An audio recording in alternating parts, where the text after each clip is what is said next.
true. I think we are back to our origins. It used to, so we have like the, let's say, the history of the culinary journey or the gastronomy started with the nouvelle cuisine, with Ecofier and all of these type of French cooking. Then it moved to the new like revolution of the Basque and then the modernist cuisine, and everything was in a pipe and everything was spherification and everything was molecular cuisine.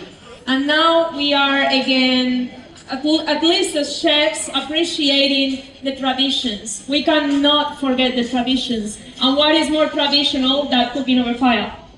Exactly.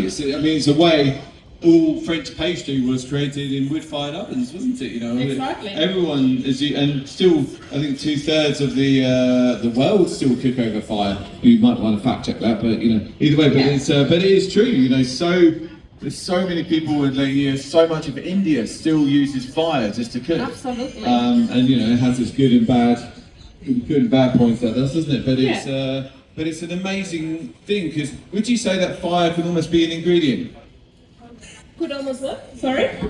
Could fire almost be an ingredient? Oh, absolutely. Like, you will taste the food. The food will taste completely different if you cook over fire than if you cook over a stove, or if you cook over in a pan, an induction. Everything changes the flavors and the smokiness and the way the food will cook is completely different than on a pan, for example. Is it quite difficult to control fire though? Oh, it is. That's why we have pitmasters here. That's why that's a role. It gets a lot of time to master a good fire.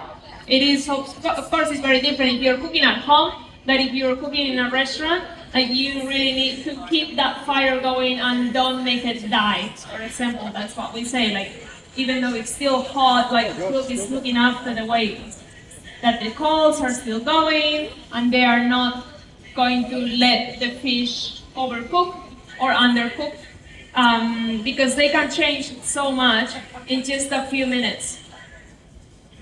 What's he looking for the fish? How do you know when it's cooked? Like, does it change how it looks or smells or? Yeah. So what I'm doing in that one, it is I'm just cooking it from the skin, and now with the sauce I will finish it, and what I'm achieving is really crispy skin, and then the meat will start whitening up, and then once it starts whitening up, I'm gonna pour the sauce on top of it and flip it. I'm not gonna cook it on the fire from the other side. I'm gonna cook it with the sauce and let all of the juices come out, and that will emulsify, and it will be the dressing for your fish as well.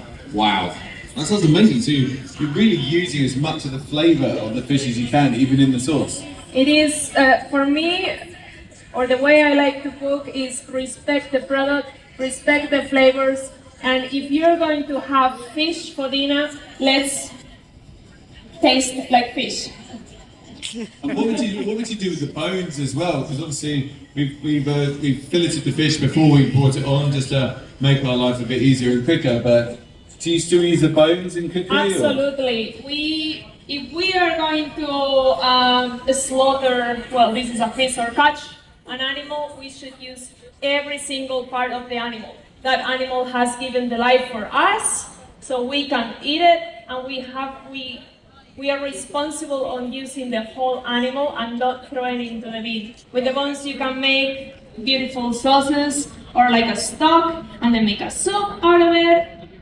Or I think Jocelyn makes desserts with it, but that's not like the top level. yeah, when you getting because there's gelatin in fish as well, so we can still utilise the fish gelatin, which is a great product as well.